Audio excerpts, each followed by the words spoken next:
ټول پښتون ولس د خیبر پښتونخوا ټولې سیمې او د چارسدې د اشنغر رزړو کلي دپاره لوی ویاړ او لوی خبر. د نامتو لیکوال او پوهان پروفیسر جانزیب نیاز د ادبي او ملي خدماتو اعتراف. د پاکستان د لوی صدارتي ایوارډ تمغه حسن کارکردگی ورکولو باقاعده اعلان. د پښتونخوا ټي وي ګرانو کتونکو السلام علیکم. د پښتو ژبې د نامتو شاعر، ادیب، مصنف، نقاد، دانشور، لارښود او تعلیمي ماهر ارواښاد پروفیسر جانزیب نیاز د پښتو ژبې، ادب، ولس، قام، وطن او خاورې د فکري او ملي خدماتو په اعتراف کې د پاکستان موجوده حکومت سیول ایوارډ تمغه حسن کارکردگی ورکولو اعلان کړی دی، چې تفصیلات یې داسې دي. د پاکستان د ازادۍ د ورځ نمانځلو په مناسبت ایوان صدر اسلام آباد کې په راجوړه شوې لویه دستوره کې د نامتو لیکوال، لوی ادبي مبارز او پوهان پروفیسر جهانزیب نیاز د خدماتو اعتراف او په دغه لړ کې د هغوی په نوم د صدارتي ایوارډ تمغه حسن کارکردگی ورکولو باقاعده اعلان وکړی شو.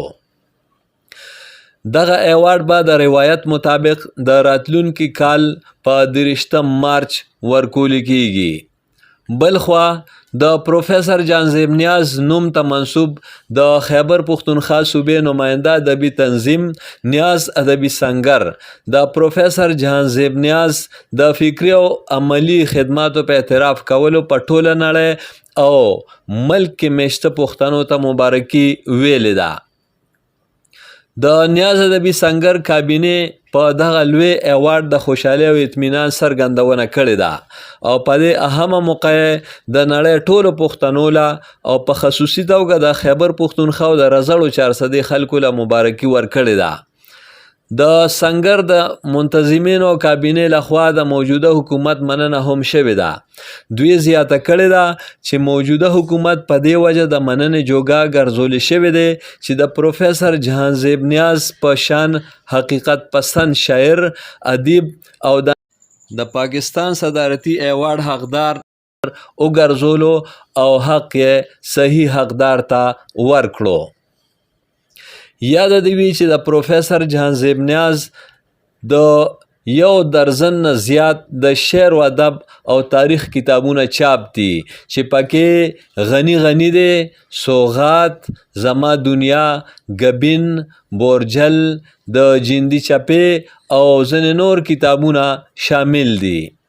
پروفیسر جانزیب نیاز د پیښور یونیورسټۍ د پښتو څانګې د چیرمین په حیثیت، اسلامي کالج پیښور کې د پښتو ډپارټمنټ د چیرمین په حیثیت، د پیښور پوهنتون پرووسټ او اسلامي کالج پیښور کې د سینیر پراکټر په حیثیت درنې ذمہوارۍ هم ترسره کړي دي.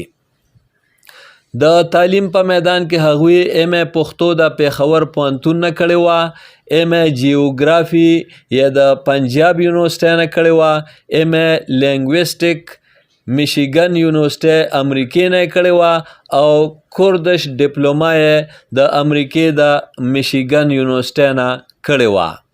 د عمر په اخیری برخه کې هغوی د پښتو د مشهور مجلې دستار انټرنیشنل چیف ایډیټر هم وو او د نړیوال نماینده ادبي تنظیم عالمي پښتو کانګرس بانی او چیرمین هم وو. پیښور یونیورسټۍ کې د پی ایچ ډي شروع هم پروفیسر جهانزیب نیاز کړې وه چې دا وخت د هغوی په درځنونو شاګردانو هم نه یوازې پی ایچ ډي کړې ده بلکې د صوبې په مختلفو تعلیمي ادارو او د صوبې نه بهر په بیلابیلو اهمو مرکزونو کې ذمہوارۍ ترسره کوي. پروفیسر جانزیب نیاز په 2 جون کال 1929 د چارسدې په رزړو کلي کې د نامتو شخصیت خان برهان خان کرا زیږېدلی او په 18 ستمبر کال 2015 حق رسېدلی و چې سل یې د رزړو په خپله پلرنۍ هدیره کې دی. د وطن د ازادۍ په مبارزه کې او د قام د نوي کل په روزنه، پالنه او تربیت کې د هغوی خاص کردار ته په ټوله سیمه کې د قدر په نظر کتلی شي.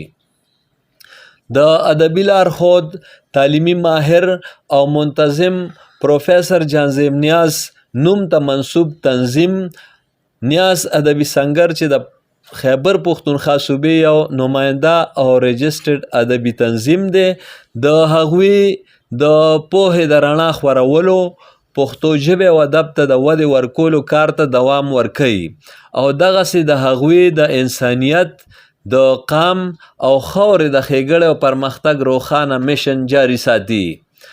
د هغوی د لویو فکري او عملی خدمتونو په اعتراف کې د دغه لوی صدارتي ایوارډ تمغه حسن کارکردګي اعلان د هغوی د قلم قبیلې د ټولو دوستانو، ملګرو، شاګردانو او ټولو پښتنو دپاره یو لوی زیری دی. په ګور یې نور، یاد یې تلپاتې او جنتونه یې نصیب شي. امجد علي خادم، پښتونخوا ټي وي، پېښور.